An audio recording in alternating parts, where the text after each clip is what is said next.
Hello, everybody, and welcome back to Chiseled. And why do we call it Chiseled? Because we're all a work in progress. I'm your host, Rob Commodari. I'm also the author of the book Better Than You Think and a co-author of the book Next Level Your Life. Today, my guest, Kenny Barnwell, is a 20-plus year touring veteran traveling the world with top artists and legacy acts such as the Jonas Brothers, Justin Bieber, Ariana Grande, and Bon Jovi, just to name a few. I'm sure he's going to share a few more with us along the way. He's the author of 2 music industry books and the founder of Crewspire, an inspirational brand that specializes in training and coaching event crew to win at life on and off the road. And we're going to hear a little bit about that. Known to many as the positive guy, Kenny is also a personal development enthusiast and most recently a survivor. And ladies and gentlemen, I hope you have your seatbelts on because this is an amazing story, an intense story. So get ready for that. He's on a mission to inspire the youth to honor life's challenges and to keep moving forward one small step at a time. And I think we're going to hear about that small step at a time in your story here. So he was born and raised on a dirt road in Villa Rica, Georgia, the son of tenacious deaf parents, and I want to hear some of that, overcoming addiction and homelessness as a teenager. Kenny aims to be a beacon of optimism and possibility, and you'll hear that. I mean, this is crazy. I can't stop thinking about it. So his keynote presentations are interactive, motivational, and will equip young people with practical strategies to build courage in the face of hardship. With a focus on connecting to your purpose, gratitude through the chaos, and building resilience to persevere through it all, Kenny's passionate, encouraging energy will help your students believe they can tackle whatever life throws at them. Outside his professional life, Kenny's a proud husband, been married for 7 years, and a dad of 2, 1 boy, 1 girl. He's an adventure seeker, ocean lover, and often dreams of being a contestant on the hit show Naked and Afraid. Kenny, thanks for joining us here tonight.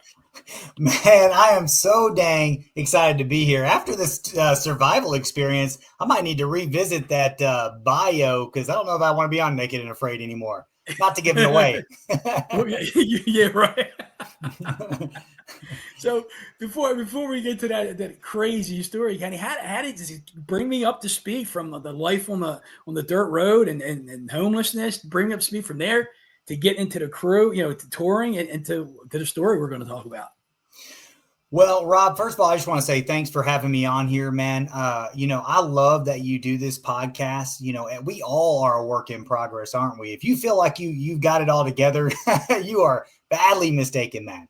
God gave us so much potential, and I'm leaning into it for sure, brother. So thank you for having me. My pleasure. Yeah, well, as you said, I grew up in Villa Rica, Georgia, on a dead-end dirt road to deaf parents. My parents couldn't hear. Well, my dad, I sometimes felt like it's more selective hearing. I'm just kidding. He actually, he's deaf as well, but us kids would get into it, and my dad, yeah, he would show some restraint for sure. But no, my parents were amazing parents, and the thing that really led me astray, so to speak, was by the time I was about 14 years old, growing up out there in the country. I was the last of 5 left in my house. And I remember pretty vividly, my parents kind of came home one day. They sat me down and was just like, hey, we're getting a divorce. I mean, you got to choose which parent you want to go with. And that was a pretty heavy thing for me, out of the blue, thinking that my parents were all good all this time. They were church going folk. But little did I know that this was going on in their lives. And I didn't really choose a parent per se. I just kind of chose to stay in my town that I had grown up in. And so as my parents were going to find themselves, my mom one direction and my dad the other direction, I found drugs. And so I started to lean into drugs. I wasn't that great of a student, passed tests all the time, but really could care less about school itself. And I spiraled out on drugs pretty hardcore from about 14 to 15 and a half. And as soon as I was able, I ended up leaving my little town in Villa Rica, Georgia, for the only other place that I knew growing up, which was Jacksonville, Florida, where my great grandmother was. We used to spend summers there. And so I kind of ran away from home, essentially. Not that my parents were really looking for me as they were trying to look for themselves, find themselves. but I spiraled out on drugs. And that's how I ultimately found myself homeless at 15 and a half years old, just bumming around the streets of Jacksonville. But I will say that one thing, despite my parents being deaf, they did encourage was music. When I was about 10 years old, my brother was taking guitar lessons, not really taking into it, not really caring too much about guitar. And I saw his guitar laying on his floor of his bedroom when I was about 10. I picked it up and just kind of naturally took to it. It was very medicinal for me as a kid. And so from about 10, I started playing guitar. Then I found drums and then keyboards, and I just started playing music. And so when I did become homeless as a young teen, the only thing that I carried with me was my guitar. Would you play on the corner and try to get people to like give you tips? Did you do that? No, I literally just played, for myself. I never really played out like that. It was just really literally for medicinal purposes, aside from the drugs that I was leaning into. No, it was just what I carried. It was like an identity for me. I remember when I was 17 years old, I got my first tattoo, and it was this guitar. And it's the guitar that I carried with me. I loved it so much. This guitar is on fire. Hence I see that. Being passionate about music. And so that's kind of like the thing that was the only regularity that I had in my young existence, was playing guitar and having music in my life. I got to ask, how did you communicate with your parents? I mean, because if they were deaf and they weren't talking, how did you learn to talk? Oh, well, I mean, we spoke sign language our entire lives. My mom actually went to the Helen Keller School for the Deaf and Blind growing up in St. Augustine, Florida, and they taught you how to use vibrations to speak. And so even though my mom's 100% deaf in her ears, she speaks extremely well, not like what you think a deaf person sounds like Marley Matlin on TV or something like that. She speaks really, really well. My dad is more hard of hearing, not 100% deaf. He went deaf later on in his life. My mom went deaf as like 2 weeks old. And so, and plus I'm the youngest of 5. And so there you go. Yeah, I learned, we all learned to speak pretty normally. And honestly, I feel like we're probably more equipped emotionally because of sign language and the deaf community being so expressionative with how they speak. The deaf people can talk, man. I'll tell you that. What do they call that? An oxymoron or something like that? Yeah, but it's the truth. You get deaf people together and watch out, man. Them hands will be slinging. That's funny. So I was going to ask you if you had something else to add there, but how did you, so you said from 14 to 15 and a half, you had the addiction. How did you kick it? Well, honestly, it wasn't from 14 and a half to 15 and a half. That was just kind of when it really went hard. Growing up in the country, you start smoking cigarettes when you're real young, 10 years old, you're grabbing your parents' cigarettes and drinking. And so that's just kind of when it like really ramped up, where I just started to kind of lay the fuel on the drug fire that I was just willing to try whatever. Fortunately, I didn't get around some of the harder drugs that they have today. I probably wouldn't be here. But yeah, that's kind of just when it started, because I didn't honestly get off hard drugs until I was almost 18 years old. Okay. Yeah. And then was there an epiphany, or, did religion come into play, or spirituality come into play? Truth be told, I grew up in a Baptist church and was pretty traditional when it came to religion. We ended up going to a Christian school in my younger years, like 5th, 6th, 7th grade. Got kicked out of that school. That's another story. But no, I ended up leaving my faith, leaving the church when I was around about that same time. Because I used to think in my mind, like, just so negative about religion because of what they call now church hurt. Just seeing fellow church members doing things that were ungodly. And then I'm going, well, they're not walking it. And so, not to mention, I always thought in my head, well, what if I grew up in a Mormon family or a Jehovah's Witness family? I wouldn't know the difference of right and wrong. And so, as far as Christianity goes, but I actually didn't refine my faith until about not even 5 years ago, to be honest with you. Really? Yeah. But through that, I just started to work jobs. I've always been good with working jobs. Growing up in the country, we knew the worth of a dollar. We grew up on a hobby farm. My uncles had a farm across the street. My grandparents had a hobby farm across the street. So you're always working, not for money, but just for chores as part of daily life. And so I understood how to work. And I always was really good at communication. And I probably get that from having deaf parents, being able to really communicate well, and having a good, strong work ethic. So even though I was homeless, living on benches or on the streets or couches of people that I met, eventually I did get a vehicle when I was into about 16 and a half, almost 17. I just had a lot of different jobs down in Jacksonville. Working construction sites underage, working as a dishwasher, working at all these different types of jobs. And one job that I have, actually, I was working with this entrepreneur who he owned a pressure washing van. And one day he picks me up from wherever I was staying that day. And he was so excited because he's like, dude, I'm going to go by the bookstore, Borders bookstore. And he's like, I ordered 2 books. They're finally in. He was so excited. I was just like, okay, cool, whatever, dude. I'm along for the ride. Like, I'm just here to spray cars and houses, and he picks the books up and he hands one of them to me. And he said, I'll tell you what, he saw some sort of potential in me, he claims. And he's like, I'll tell you what, if you read this book, I'll give you $20.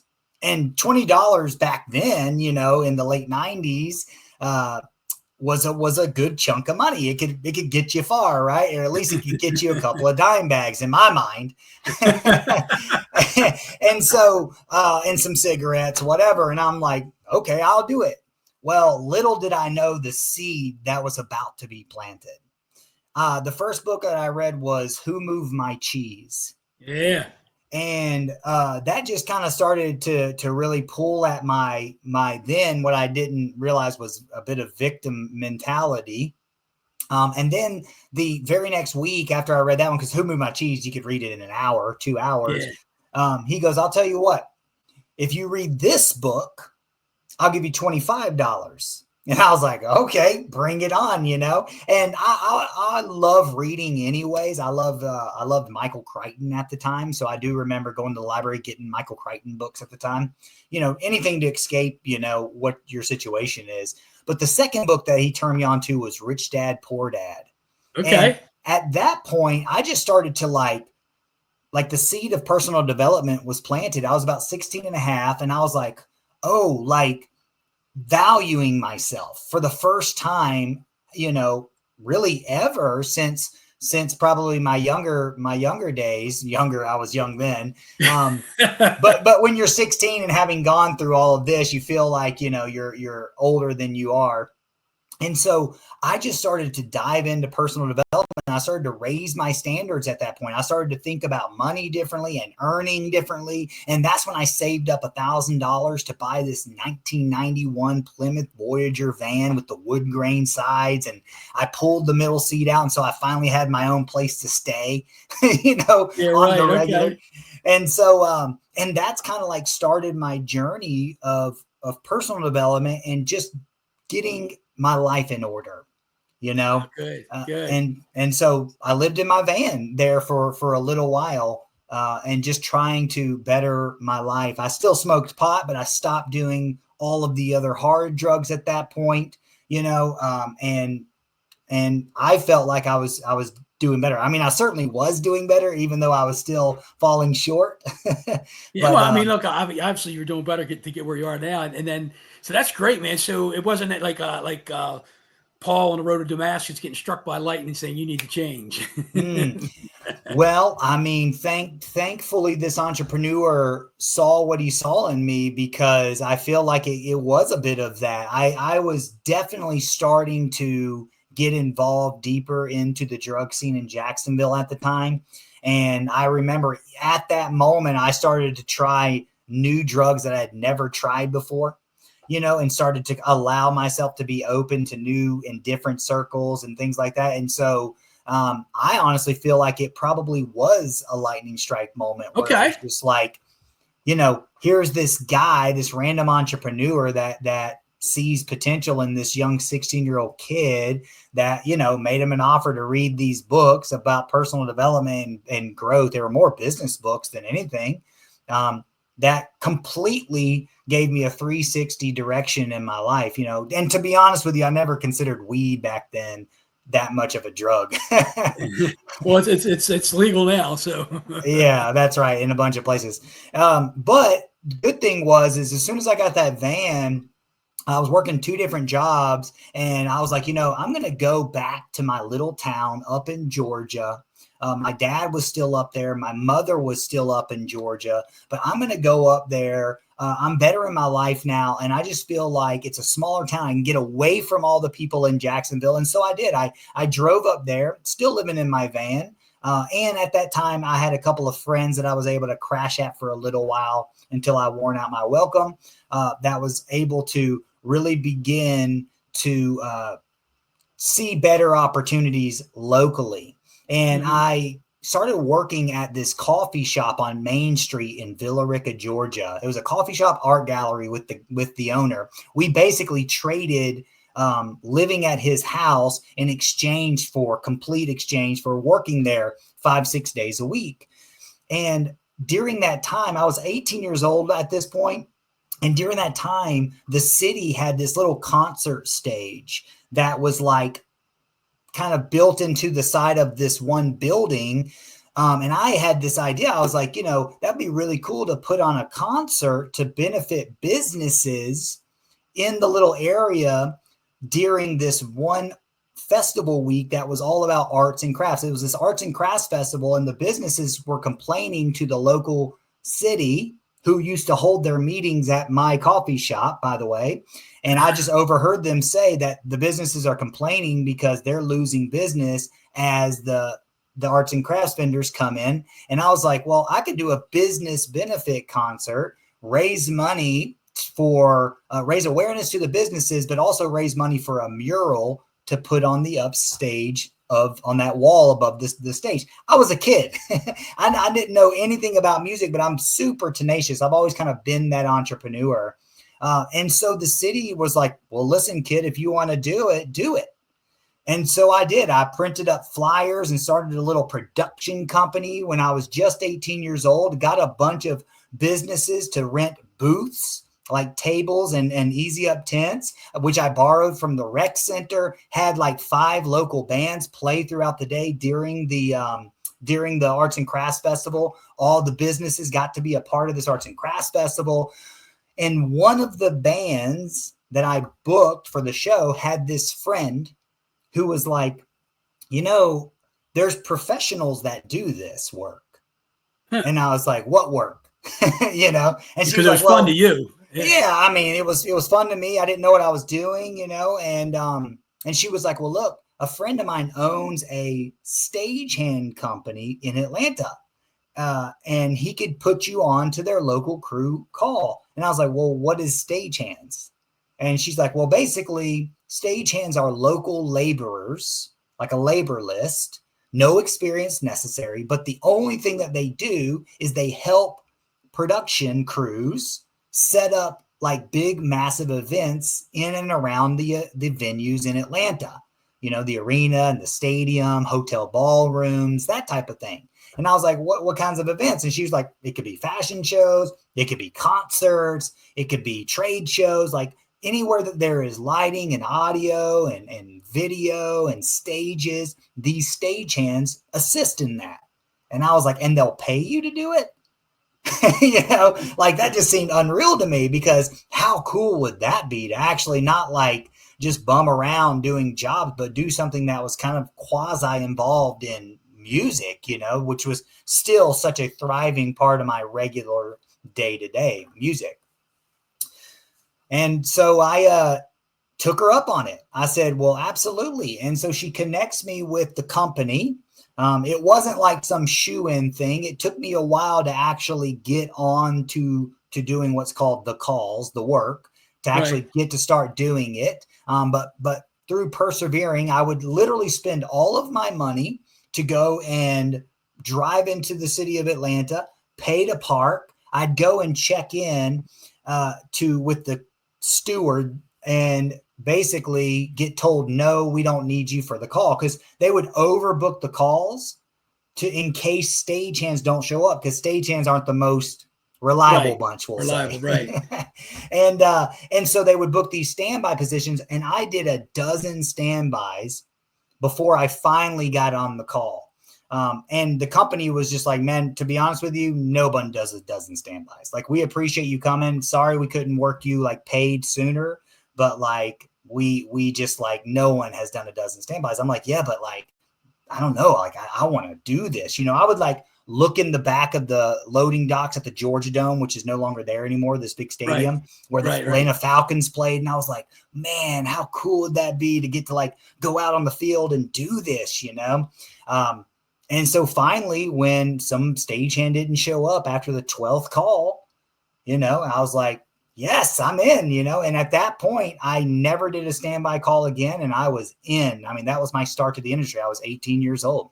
So you're in the game now. You're in, and you said you never did a standby again. So I'm sure it's like, you know, like you're in baseball, you got rookie ball, single A, double A, triple A, right? So is it kind of like the same path in the music industry and the touring, like what you did?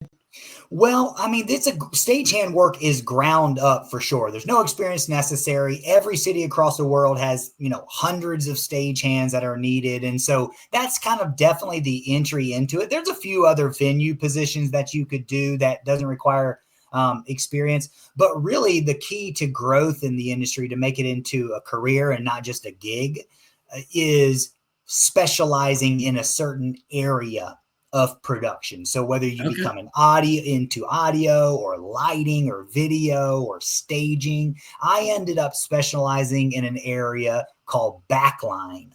Okay. And backline is the department. Most people don't even know this career exists. It's a really cool career, by the way. But I started specializing in becoming a backline tech, which backline is all of the music instruments. It's an actual department. So guitar techs, drum techs, keyboard technicians, that's all in the backline department. Okay. And I go ahead. Well, I was going to say, that was your specialty. So what was the break to got you to the big bands? What got you there? Well, I started working luckily, I started working non-union. And the reason why I say luckily is because there are unions and non-union stagehand companies. And the problem with the unions in our industry is you only can grow based on seniority. Okay. You know, the longer you're there, the apprenticeships, and then you move up. And then by the time that you're able to even consider yourself a specialist, you're old and curmudgeoned and you don't even want to do it anymore.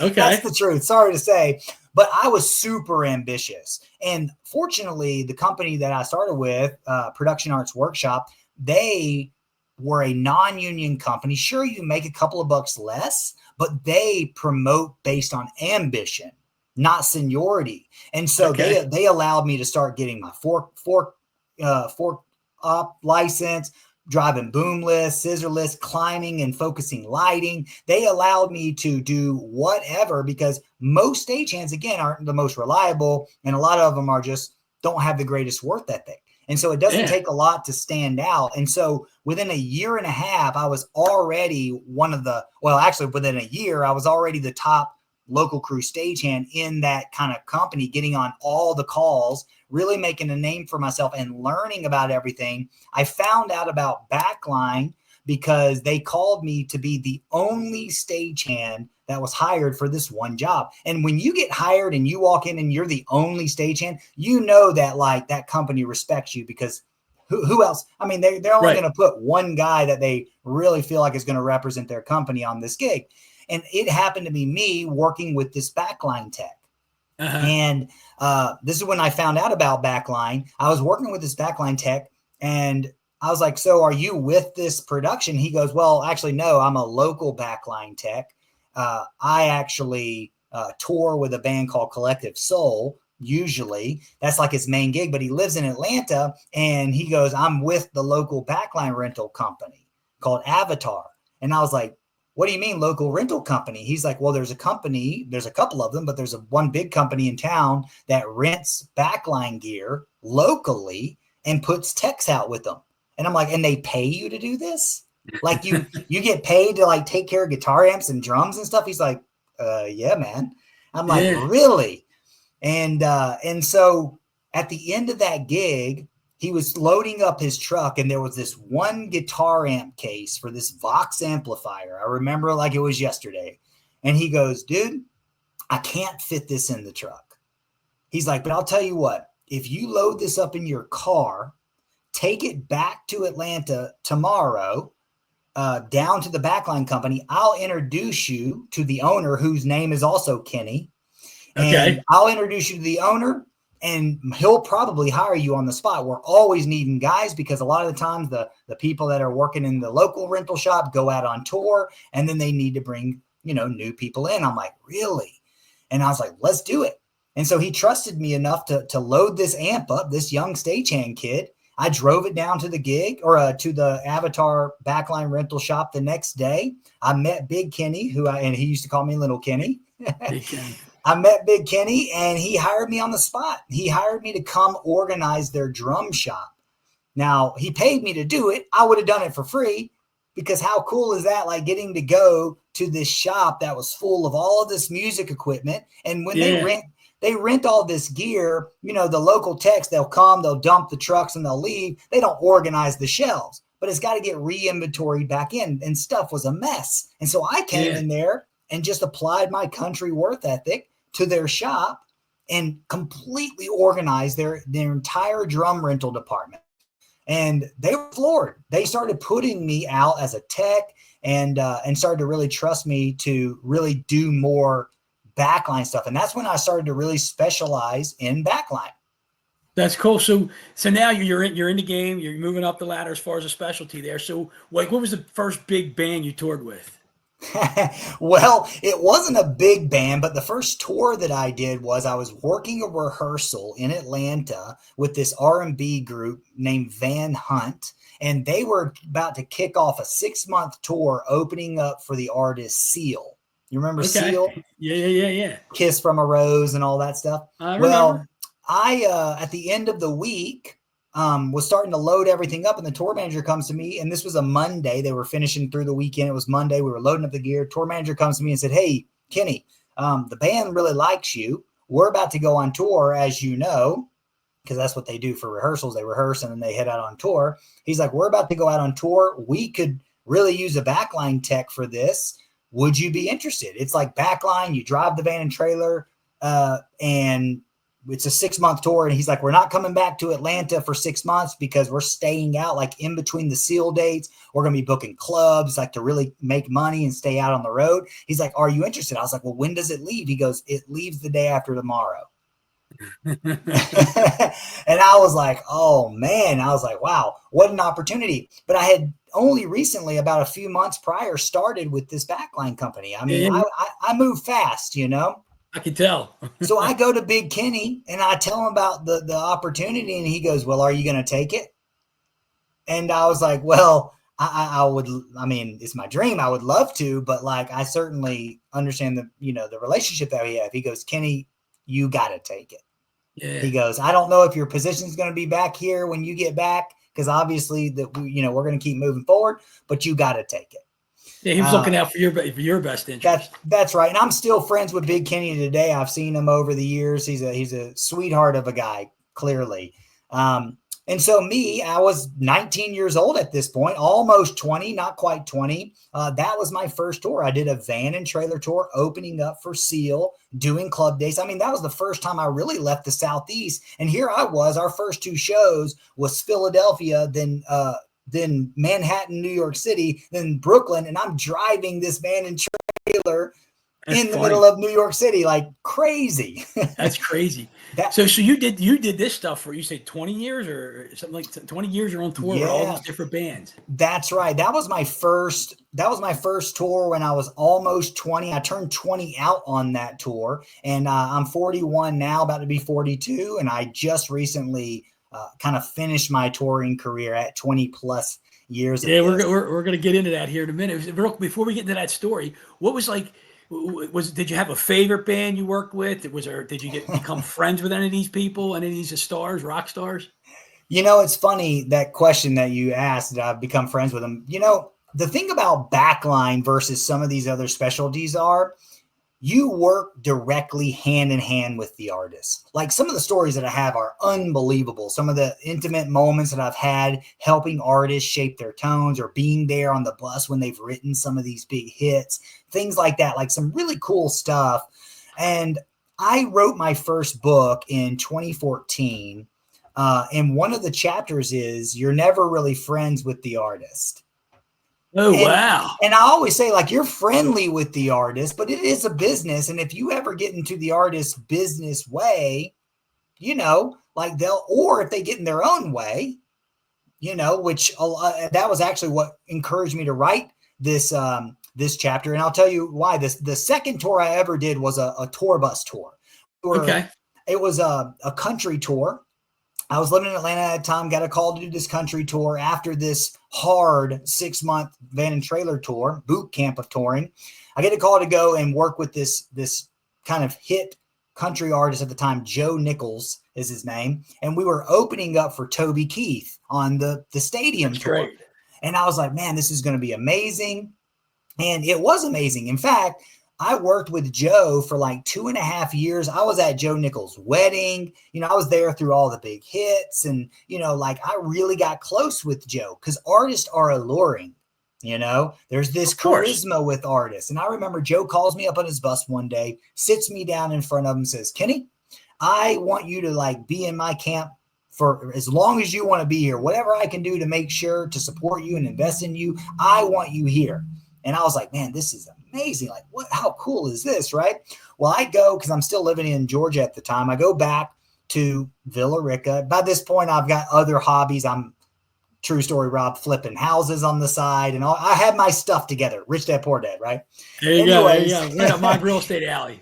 Yeah, I was flipping houses. I got my first house when I was 20 after that tour. And I was like, really had my stuff together. And so I get a call from Joe. And he says, hey, can you come up to Nashville to sound check, which is like the big rehearsal facility / place that everyone stores their gears and their lockers. And I get up there and I see both of our buses and trailers backed up with the trailer doors down and some of the gears coming off. And I see some of our other crew there. And I'm like, what's going on? So I pull up and Joe's there and he huddles us all together. And he's like, guys, we're shutting the thing down. I mean, we had like the rest of the year booked. And he's like, we're shutting the organization down. I was like, really? And he was like, well, not only that, he goes, I'm not able to like keep you guys on payroll. I'll pay y'all for like another month, but like, I don't know when I'm going to be back because y'all know I've got a drug addiction and I'm going to rehab. Yeah.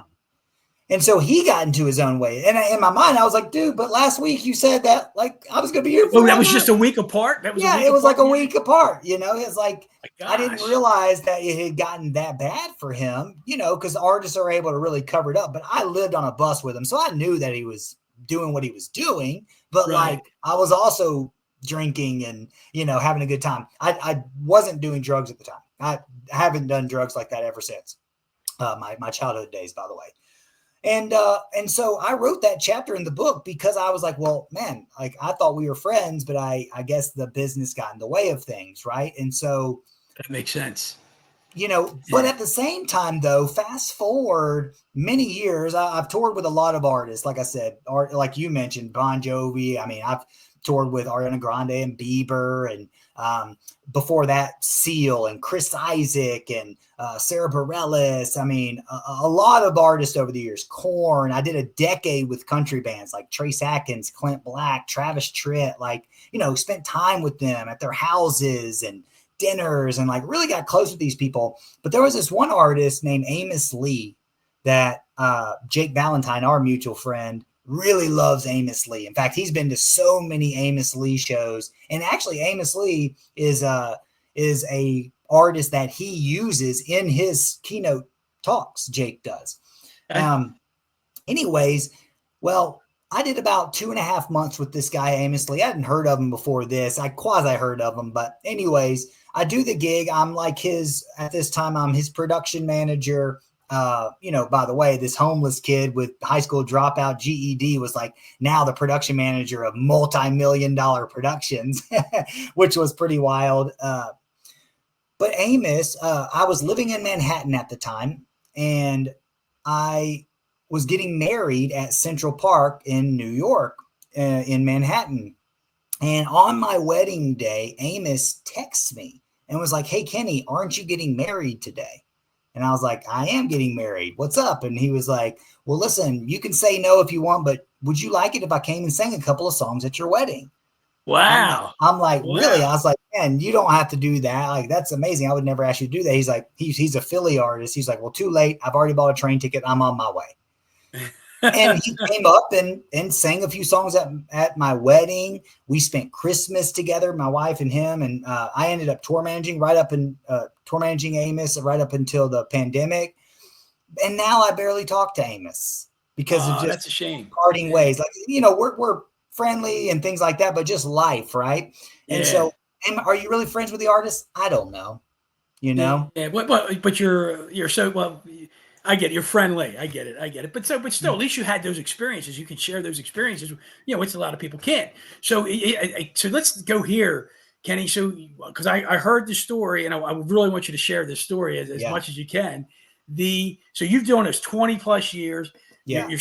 From what I gather from that story you told a couple of weeks ago, is that you were feeling a tug to get out of it, and you wanted to start helping others get into it, right, and coach them along the way.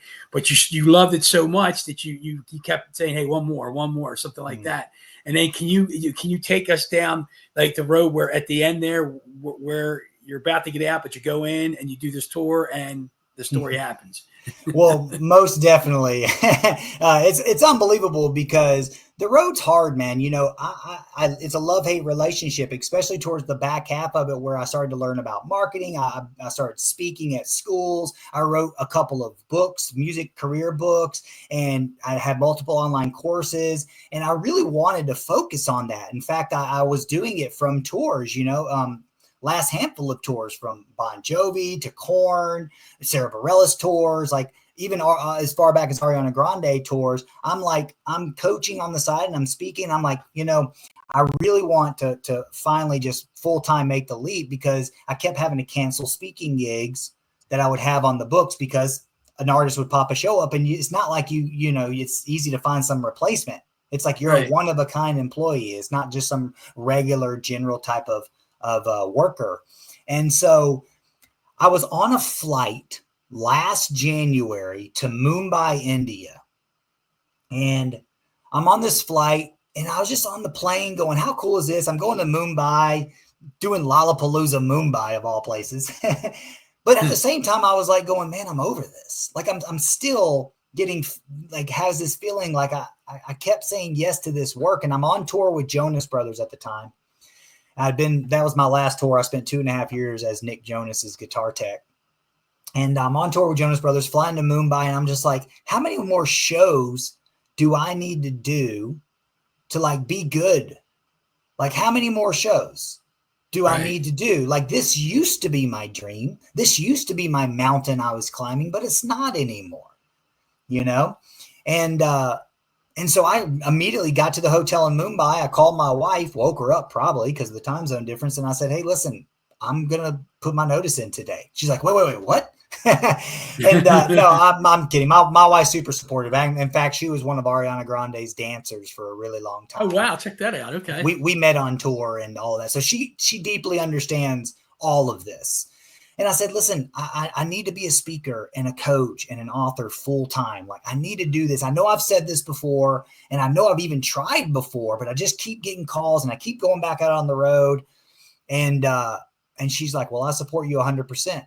And So I go to the tour manager and say, listen, I'm going to give you a big runway because I know we're about to do this South America tour. We got all these tours coming up, Mexico and all this, and you've already got my visas and you've already got the hotels booked. And so I was like, listen, I will give you all the way until August. But when Mexico hits, that's it.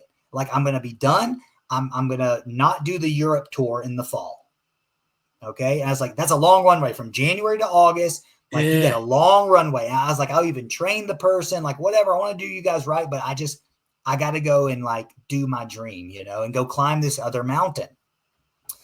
And little did I know how real those words would be. Yeah, the mountain, right? Yeah. So go ahead. Well, so we were in Mexico finishing up the final part of this tour.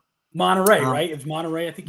We did 2 shows in Mexico City, and then we flew to Monterey to finish up last 2 shows in Monterey. Now I've toured all over Mexico over the years. In fact, I was in Monterey for these shows. These were actually makeup shows because Nick got sick. And so we were back in Monterey at this same hotel in Monterey. And if you don't know anything about Monterey, like it's a beautiful area. Like, think California style mountains, big mountains. There's valleys, like sweeping valleys. And like, there's some old Mexico areas, but then there's like a real rich side of Monterey. It's like, I think it's like one of the 3rd largest or richest cities in the Americas. Like, it's skyscrapers and, you know, high-end malls and Teslas and, you know, like, it's a nice area. You know, when people think Mexico, they don't think this. And we're back. So you're familiar with it before you get there. You're familiar with this territory then. Yeah, I'm familiar with that area. You know, look, they tell you obviously to watch your surroundings. Listen, I've been all over the world in some pretty 3rd world countries, you know, and so I'm pretty savvy. Not to mention I'm a fitness guy. In fact, at the time that this happened, I was doing a program for the 2nd time around called 75 Hard. I don't know if you've ever heard of 75. I know exactly what it is. Yeah, and so I was on like day, I don't know, I think it was like day 14 or 15 of 75 Hard, again, doing it another time through. And just that's just what I do. You know, I'm a fitness guy. It's important to be fit on the road.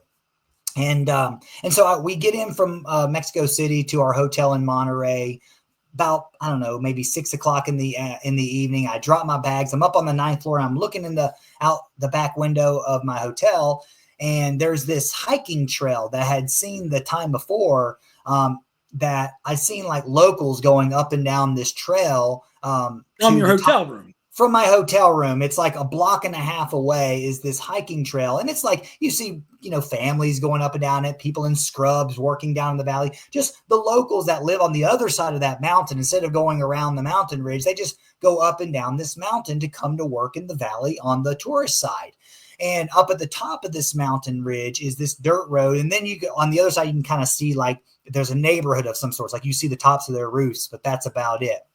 And it was about 6 o'clock at night. I was like, all right, well, I'm going to just throw my running clothes on, listen to a podcast. I'm going to do my 45-minute outdoor 75 hard workout. I'm going to go hike up to the top, take some pictures of the valley because it's beautiful, then hike back down and then finish my 45 minutes. Then I'll go to dinner with the guys, you know.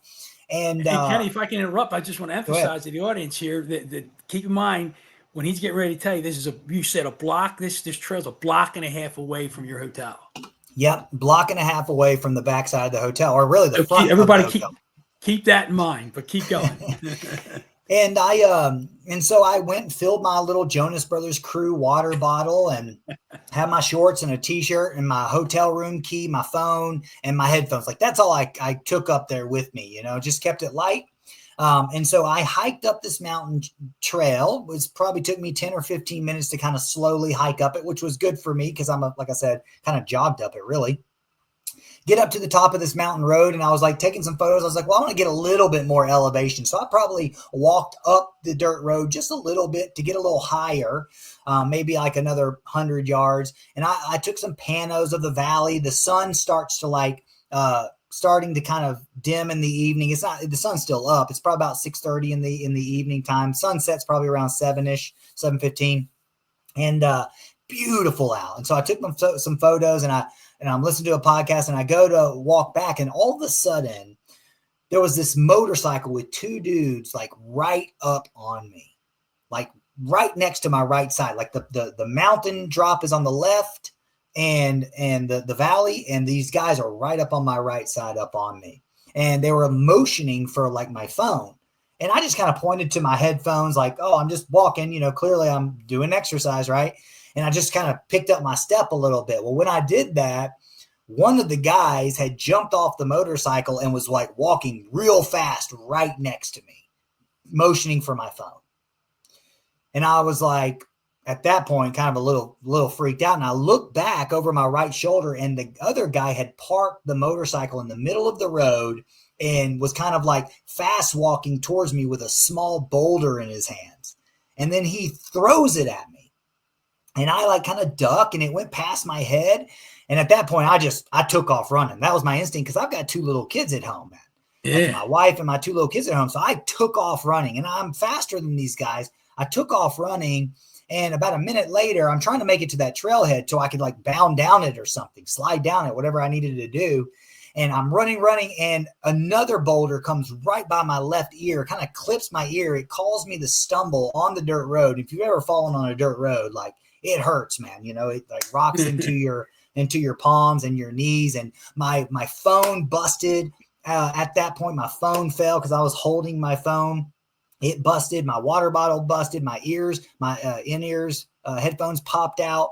And I go to pop back up, and I look back, and there were 2 more matching motorcycles with 2 guys apiece on them. So now you got 6 guys. Here's 6 guys coming at me hard. And I go to pop back up, and I go to start running for my life. And that's when they started shooting at me. Jesus whiz. And as soon as they started shooting at me, like my instinct was, I'm not letting these guys take me, because we're told about the cartel. I've actually had some kind of like, I've seen the cartel before. Like I know that these guys, if they get me, they're most likely not even going to take me for ransom. They're most likely just going to take me out. Right. Yeah. And so I'm running for my life. And as soon as they shot at me, my instinct was, I got to save my life. And so I jumped off this mountain. And I'm running forward really fast. And of course, when I jumped, I kind of jumped diagonally. The mountain is super steep. And so when I go to land, it snapped my femur. And I slammed. How far is this fall? Well, the initial jump, I mean, I probably leaped a good solid 12 feet, down, 12, 15 feet down onto this rocky mountain. Now, mind you, this mountain's like rocks and thorns and cactus and aloe and snakes and scorpions and tarantulas, like that type of landscape, And so when I went to go land, because of the forward momentum and the steepness of the mountain and the rocks and the footing, I just snapped my femur. I rolled and slammed into this cactus, which ultimately stopped me initially, about 30 feet down. I then heard, obviously, the motorcycles up top and the commotion, and I go to try to stand back up because they're on me. They're there, and this wave of pain rushes through my body. I fall again. I roll another like 15, 20 feet, break my left arm, which honestly, I thought it was just dislocated at the time. I broke my left arm, and then I roll into this thorn bush, and I pull myself into this thorn bush. And that's kind of when the craziness started. As if it hasn't been crazy already. Man, like God is good. Okay. I would just say that God is good, because for one, they didn't get me when they were shooting at me. And at that point, I go to assess my damage, and I see like my arm bones kind of protruding out. You can kind of see the scar right there. Yeah, I do. My arm bones protruding out.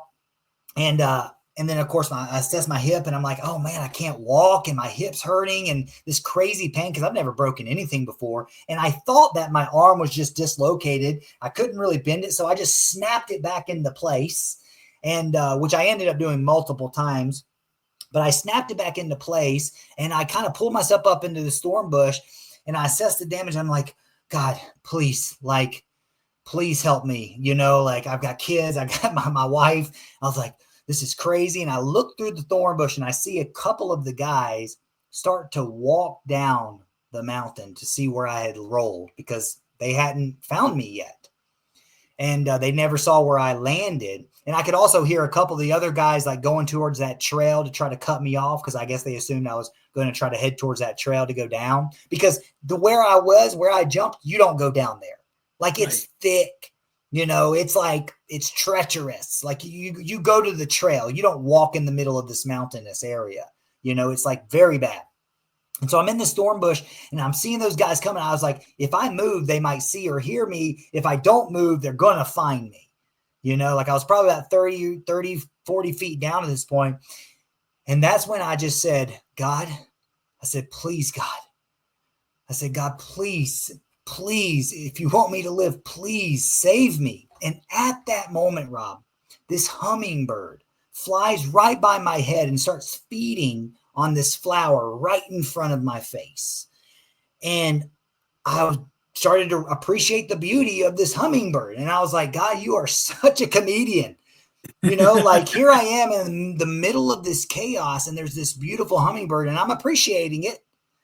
And I said, God, you are I said, please, God, please tell me what to do. Like, show me what to do. Please save me. Rob, this monarch butterfly, and I found out later, monarchs aren't even in season at this time. This monarch butterfly flies by my head right in front of my face, and I hear this loud voice yelling at me saying, follow the butterfly. And I got that's crazy. That is crazy. Dude, I got this divine strength from God. And I started to follow this butterfly. I basically put my left leg down, my right arm down. I kind of lifted my broken hip, and I couldn't use my arm, obviously. And I just, with all of my strength, started to drag myself through the thorns, following this butterfly into an even denser thorn bush. Of course, it's ripping my body, scratching me up like crazy through these thorns. But like, there's a hierarchy to pain, right? I mean, I'm already covered in cactus needles, broken hip and broken arm. So I drag my body into an even denser thorn bush. And then this butterfly lands on the bush, and I kind of hunker down in this bush. And about a minute and a half, 2 minutes later, one of the guys come around where I was. He must have heard me or saw me, or, heard me or something. He didn't see me.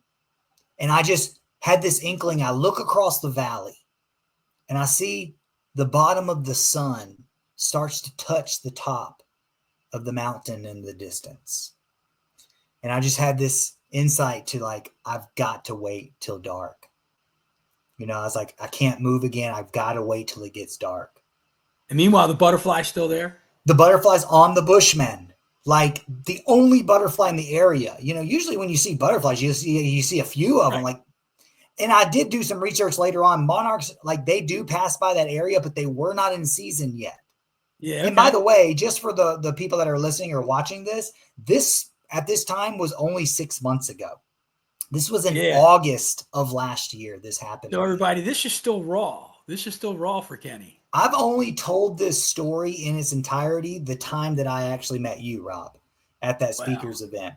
I've told it in bits and Cliff Notes version, but like, when I said that the craziness then started, like, man, I spent over 12 hours dragging my broken body down this mountain to save myself while being hunted by the cartel.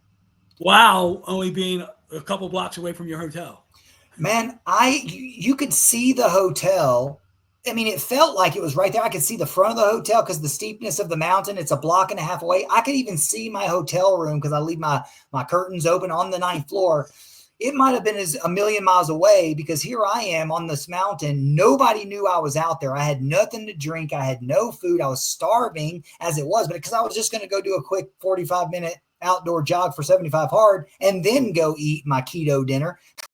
And meanwhile, your phone's busted too. You got no way to communicate. And so, man, I waited till it was dark, and I go to start to try to pull and drag myself down this mountain. Now, these guys are around. I'm hearing the commotion. I'm hearing their voices, and I'm just like pushing myself through these dense thorns the best I can, the slowest and quietest I can. Of course, I couldn't move fast. Sometimes it would take me, it would take me 2 hours to go 15 feet sometimes. That's nuts. That is nuts. It was crazy, Rob. And I'll tell you, I'm pulling myself through, and I would look at the hotel, and I'd be like, I just got to get to the hotel. I just got to get this, like, there it is. And then I would start to get overwhelmed because of how slow this was, and my body's ripped up, and I've got, covered in cactus and thorns, and my hip's broken. I keep having to pop my arm back into place so I could try to quasi use it to help me a little bit. And so then I would give up. I would give up. I'd lay my head against the thorns. And then, I don't know, maybe like 15, 20 minutes later, I would get this vision of me moving through the obstacle that I was against on the mountain. And I would hear this loud voice, and almost immediately after I would get this vision, and it would say, keep moving forward. The same voice that was follow the butterfly. Yeah. And it would like wake me up. I would get this divine strength again, and I would keep moving forward. And this happened a good solid dozen times down through this mountain to try and make it to street level. God, I mean, you can't. I mean, this is like a movie. There's like somebody watching. Like I'm listening to you, and I'm picturing everything. I'm like, I'm watching a movie as you're talking. We keep going.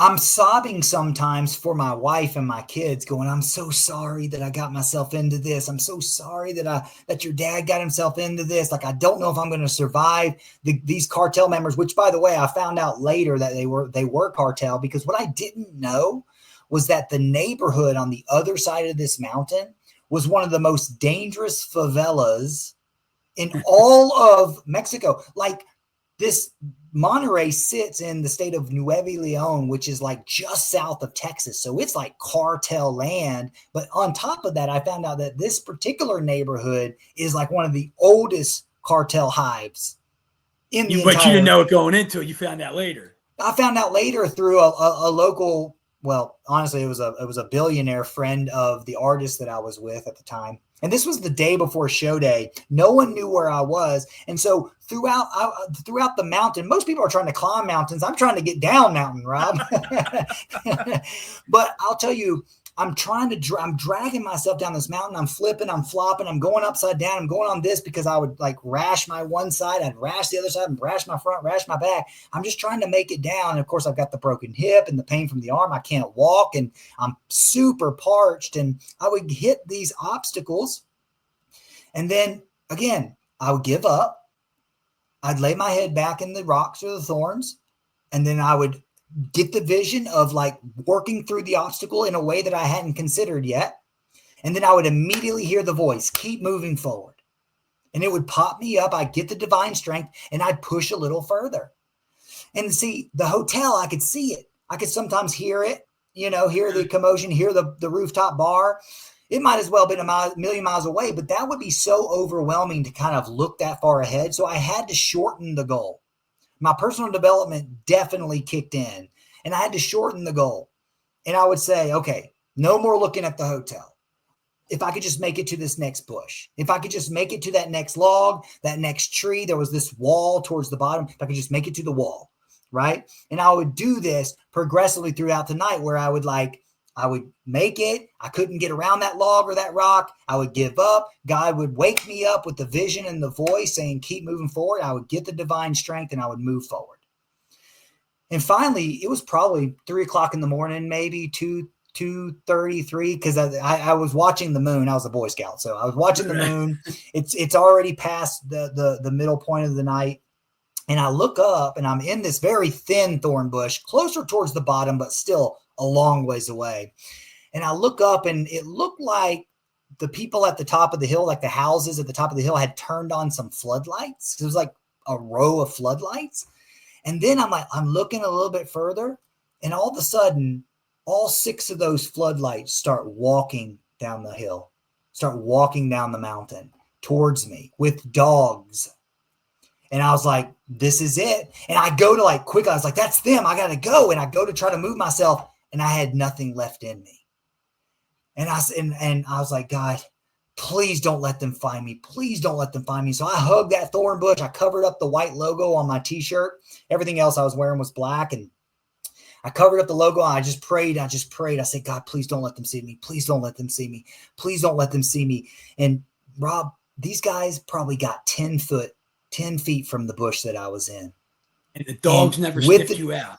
They did not find me. The one guy I thought for sure this was it. He's gonna come around and bang, bang, just like take me out. And he walks the other way. And I was like, this like God had his hand on me. And in fact, it was palpable the entire time. I knew that God was guiding me. Yeah. Like I knew it in my heart that God was guiding me. But when you were ready to give up, did you say, well, God, where are you now? Did you ever question that? Never questioned God. When I was giving up, I was leaning on Kenny. Oh, hey, I love that. That is a great point. You know what I mean? That is a great point. Yeah. So when we want to give up in life, is it our ego and ourselves giving up, or are we leaning into God? I love that. Keep going. I'm sorry. I don't want to cut you off. I know that's the truth. You know, like I would just try to like I'm going and I'm pushing, and I was like, Kenny has no more in me. Yeah. You know, and then I thought, well, the tour manager, like they're just going to have to find me the next day or realize that I'm gone, then send the search party. And of course in my mind too, I'm thinking these guys are probably at the street level waiting on me to pop out somewhere. And so I'm like going a different way than I obviously went up that hiking trail. I'm staying in the thickets, and I go down this gully upside down. And when I go down this gully, like I go, I'm hurting. I go down this gully and I roll to a stop. And all of a sudden, in the moonlight, shining through these trees, is all these aloe plants. And I was like, oh yes, like I'm like I needed some sustenance, like I'm parched, like I could eat some aloe. But I go to look over, and there is this massive snake just staring right back at me. And I was like, whoa. I was like, and he wasn't coiled up. He was like stretched along multiple aloe plants, like resting in the moonlight. And I was like, Mr. Snake, I'm just passing through. I'm just passing through. It took me 3 hours, Rob, to get past that snake.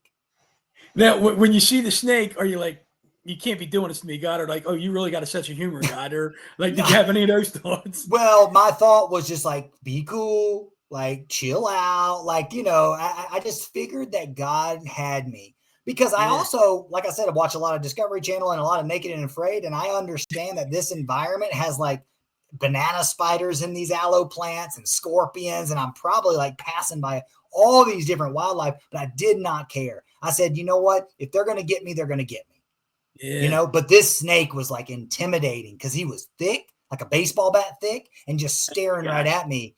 And so I slowly passed by this snake, and I was able to like grab some of the aloe, around me and eat some of the aloe. What I didn't realize with aloe is it must have some sort of protective mechanism, because it was sustenance, like it was mouth watering, but then my mouth started to dry up like glue, man.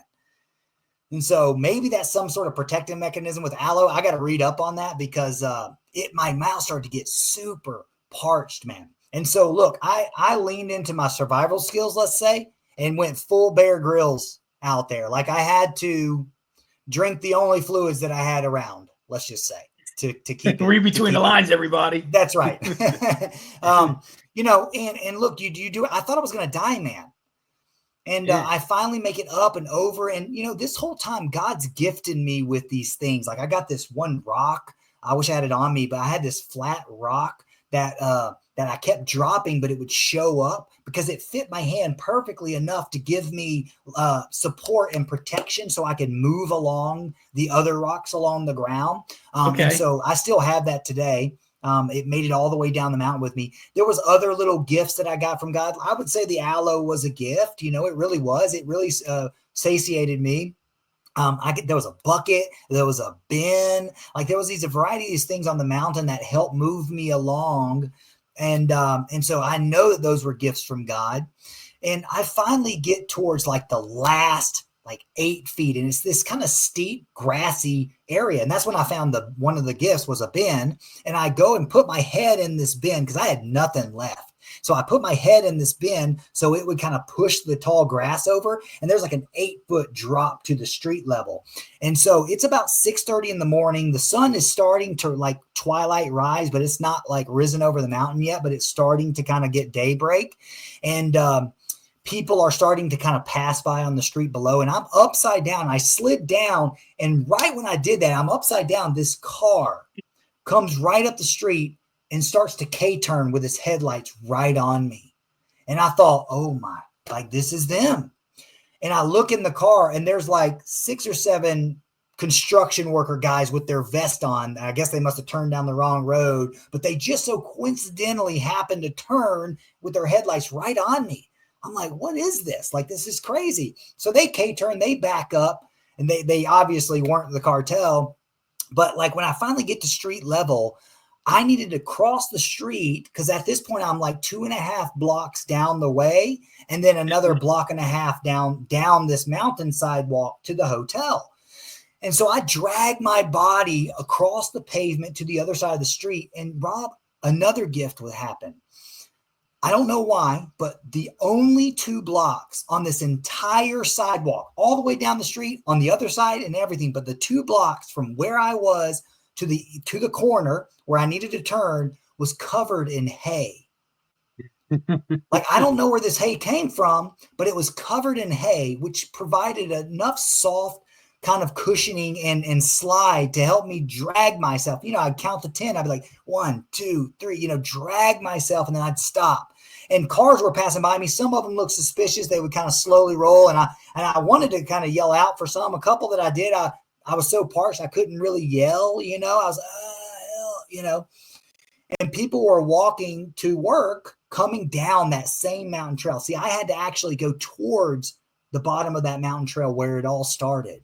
And you're thinking they might be there waiting for you still. I mean, why wouldn't they be? You know, like I thought that they would. They came back out in the middle of the night to try and find me, you know, like, and so I drag myself and I make it to the corner, and I see this young fella walking down the sidewalk, and I've already tried to yell out to people, but people were like not going to come and help.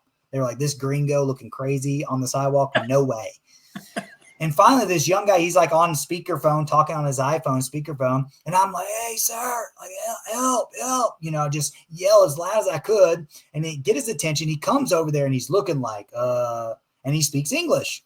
And I was like, look, you don't have to help me up. You don't, like, I know I look crazy. Can you just go around the corner to the hotel and tell them one of their guests was attacked?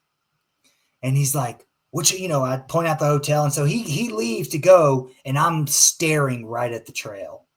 By that point, I'm across from the trail, and my heart's going like, you know, I'm scared, man. Like, I was like, this is crazy. And finally, the hotel staff comes around the corner, the security people, their radio in a car to come around, and they come and pick me up in their hotel Escalade. But I still did not feel comfortable because the cartel is deep in that country. They're connected to everybody. And so, like, they were asking me, oh, you know, who did you see? I'm like, I saw nobody. Like, I didn't tell the police that I saw faces. Like, I could have probably pointed some of them out. Probably. It's pretty impactful. But, like, no way. I didn't see anybody. I just told them it was, like, 3 matching white motorcycles. They looked kind of newer. There were 6 guys up on that mountain ridge. That's all I told them. So I finally get to this hospital. Nice hospital. Like I said, it's a very rich area. So they took care of me, cleaned me up, plucked out all the cactus and the thorns, or at least as much as they could get that weren't embedded into my skin. I still am pulling out some cactus that is right now to this day. The other week, man, like a cactus I was like, no way, because it's so deep in there. My body's finally pushed it out. But what ended up happening was they finally go to the tour manager. They locate him. He's about to sit down for breakfast, and they were like, hey, some Kevin guy, you know, because they couldn't understand my name. Maybe I didn't say it right. But, and he's like, we don't have a Kevin on our tour. And so there he comes down the sidewalk. I'm sitting in the Escalade, and they open the door, and he just blood rushed out of his body, white as it goes. Because here is Kenny, Nick's guitar tech, personal guitar tech, the guy that's Mr. Positive and Mr. Optimistic that everyone looks up to, is going through it, like had been attacked. And I just remember the security guy gave me his phone to call my wife, and she didn't answer because she didn't recognize the number. My wife had already been to bed. We communicate all the time, so she had no idea where I was either. And I just remember leaving her this message. I was like, hey, babe, it's me. I'm calling from Steve's phone. I was like, I've been attacked, and I just like, I love you. I'm on my way to the hospital. And I just started bawling, and I was like, I'll call you later. Click. Like, that was the message she got. Yeah. And so ultimately what ended up happening was they they took him to the hospital. They realized like, wow, what a miracle this was, because it's one thing breaking your hip, but you have some very main arteries that run through your hip area. Uh-huh. And they were just like, this is a miracle that you didn't rupture one of those main blood vessels and have an aneurysm on that mountain. Yeah. So it was, Like, man, it was a so miracle. you're the whole experience to me sounds like a miracle, meaning one thing after another, after another, after another. You know, whether, I mean, you could have died falling down that hill. You're face to face with a snake. You could have got shot by the bullets. So, I mean, who knows? There's so many different things that could happen to you. And then the hay, the butterfly, the hummingbird, you know, and I'm just hearing all these things. And I just hope the audience is listening to, like, no matter how bad things got for you, there was always hope. There was, well, I should say always, because you had your moment. Kenny had his moments, right? But when you put it in God's hands, there was always hope. And so right. I asked you this when I met you a couple of weeks ago. I said, yeah, I remember I said, were you a God, like a really godly man before this happened, and how much more are you now? If you want to answer that, please. Well, I certainly, like I mentioned, about 4+ years ago, before my first kid was born, I started to hear God speak to me. There wasn't some big revelation moment. It was just like I started to turn towards God a little bit and started being in conversation. But this was real, man. Like this was like, I heard God speaking to me, the visions, the voices, the gifts, like palpably it was God. And so I told God on that mountain, I said, if you save me, Lord, I promise I will give my life to you. I will do anything that I can do to praise you every day, to live in accordance and obedience every day. If you could just get me off this mountain back to my kids and my family. And one of the things that I heard was like, okay, it's time for you to stop touring and go and speak. Like, if all the rest of your life, that challenges wasn't enough for you, this is enough, should be enough for you to go and inspire people to want to live a life full of potential and full of God.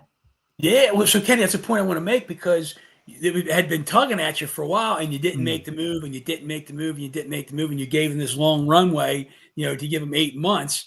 But meanwhile, God was talking to you 8, 9, 10 months, a year and a half earlier, saying, make this move, but you didn't do it. And now you had to go through this to have God wake you up and say, it's time to make the move, Kenny. Is that how you feel? Yeah, certainly. I mean, there's been plenty of times where God, suggested and commanded I move, and I didn't move, And of course, at the time, also, I didn't know that it was really God, to be fair, beyond 4 years ago. And, God works in mysterious ways. And apparently, I needed to go through that to have the relationship that I have with God. And listen, I'm not some saint, and I'm not saying that I have like the best relationship, but I speak to God every day. I wear this Pray First bracelet. We prayed before we started this. I mean, because absolutely. I love God so much, and he loves me, and he loves you and your listeners that are, listening to this now. And I know for a fact that no matter what you're going through, if you surrender like I did on that mountain, he'll help you make it down that mountain or up your mountains. And for me, it's been one of surrender, like obviously surrender doesn't mean to not keep moving forward. Like, you've got to push, you've got to move forward, you got to accept the gifts, you got to keep striving and pushing, but you got to move when he says move. And so for me, it's about that kind of keeping moving forward. And now the Jonas Brothers got me a private medical jet, flew me out of Mexico. They did an emergency transplant. I thought the story was over, but go ahead. They had an emergency transplant surgery done on me. So I have a brand new hip transplant, and the arm's fixed. I've been in recovery, and I'm doing pretty well. And I'm on a new mountain to climb. It's not easy being a full-time speaker, author, coach, because it's its own mountain. You got to be humble enough to start and build once again, like I did with the music business. But man, there's nothing more humbling to realize that at any moment your life could be different than it is now. And so I live a life full of grace and gratitude and God, man. Yeah. You said the words humble, and but that's the big one there. I think you have to humble yourself or get humbled, right? Yeah. That's because if you don't listen, because you made a comment, it's like you don't know. Some, depending where you are on your journey with God or spirituality, whatever you want to call it, depending where you are, you could be more tuned in to that voice than others. And some people like, I know that's God. Some people's like, I'm not sure. Is it or isn't it? Should I make the move or shouldn't I? Oh, I know I should make that move. I know that's his voice. So I think, it's not that, it's there's no right or wrong. It's just what you have to go through. And part of that mountain that you climb, part of, like, my mountain might not be your mountain. It won't be as drastic as yours. I hope not anyway. But, we all have these mountains, and it's just a prime example of the resilience you had to have, the perseverance you had to have, the faith and the trust you had to have to just keep going, and climb that mountain. We'll climb down that mountain and to get to the promised land, so to speak, right? Yep. And to keep moving forward. And that's why my mantra now is to keep moving forward. There's so much that I'm working through. And I know that, when I'm speaking with God and really having faith and trust in the guidance, God wants what's best for me. And it's not always easy.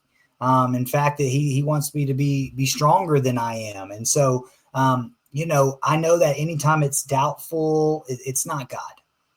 Anytime it's hesitation, it's not God. And so I just keep moving forward. That's really been the big lesson for me, is just to keep moving forward no matter what. Yeah, you can't stand still. I mean, it reminds me, I think Ed Milet's got a book out. It's just one more. Take one more step, one more day, one more prayer, one more, one more push, one more. And, we keep doing that, and we'll get there. But again, you got to be humble, and you got to have faith. And it's easier said than done. I know that. Of course. And you used the word mountain earlier. That was your mountain. I have my mountain. We all have our different mountains. And when we look at them, they can look like daunting and whatever, but part of I know it wasn't a awness that you saw beforehand, or that you say I was in awe. But when you look back, you got to be in awe with what happened. Oh, absolutely. And that's a great way to put it. I am absolutely in awe. I obviously have flashbacks through it all, PTSD and stuff. And, I am sometimes jaw dropped on the grace and the gift of life that the guidance that God gave me down that mountain. I am in awe because, I don't want to say I shouldn't have been here, but obviously God wanted me here and has another plan for me. But not many people can say they escaped the cartel, man. I can laugh about that now, right? In hindsight, but it's so one of my pieces of encouragement, not to just keep moving one step forward, this, that, and the other thing, but it's be in awe. So one of my things when I'm out every day, what can I be in awe of today? Yeah. What can I be in awe of? You had a hummingbird flashing in front of you after you fell 15, 20 feet, broke your hip and snapped your arm. And you're like, the beauty of a hummingbird. That's right. In the chaos. And then you're talking about the sun was just the sun was just touching the top of the mountain, right? I'm picturing that. You can be in awe of that while you're in pain, while you're in fear of your life. That's right. Right. So while we're climbing those mountains, while we're going through that drudgery, what can we be in awe of? And your story just exemplifies that. Yeah. Well, as you say, we're all a work in progress, and I'm certainly in all of the work that's God's doing in my life for sure, man. So. Yeah. Inspiration, man. Thank you for sharing that, Kenny. And it was great. I mean, I just hope everybody, I mean, you told the story it's like the beginning. You got to where you were. You're hanging out with all these rock bands and these guys, and you almost died, and now, God's in your life every day. And, again, we're not all we're all called to be saints, but we're not always saintly. Yeah. If that's a good way of putting it. Right. So I just appreciate you, man. And I don't know, with your coaching and your speaking and whatnot, if somebody wanted to get a hold of you, how would they get a hold of you? There's really just find me on Facebook would probably be a good way, at Kenny Barnwell on Facebook.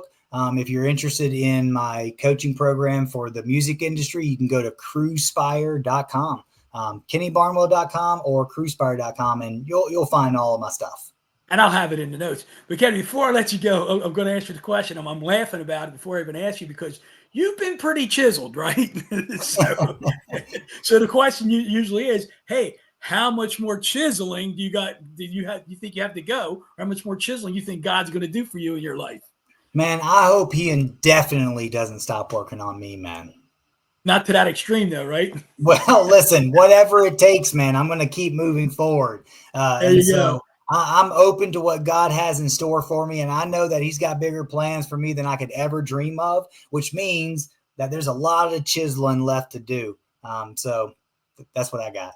Man, Kenny, that was awesome. It was a great story. It's a great show of faith and resilience and perseverance and all those positive words. And just thank you for sharing, man. Thank you for, My pleasure. as raw as this is for you still, and to be able Mm. to share it. And I got to see you the first time you talked about it in public. And man, I'm grateful for you, and I'm grateful for the inspiration you are for so many people. Man, thank you so much for having me, Rob. It really is a pleasure. I love what you're doing here, man.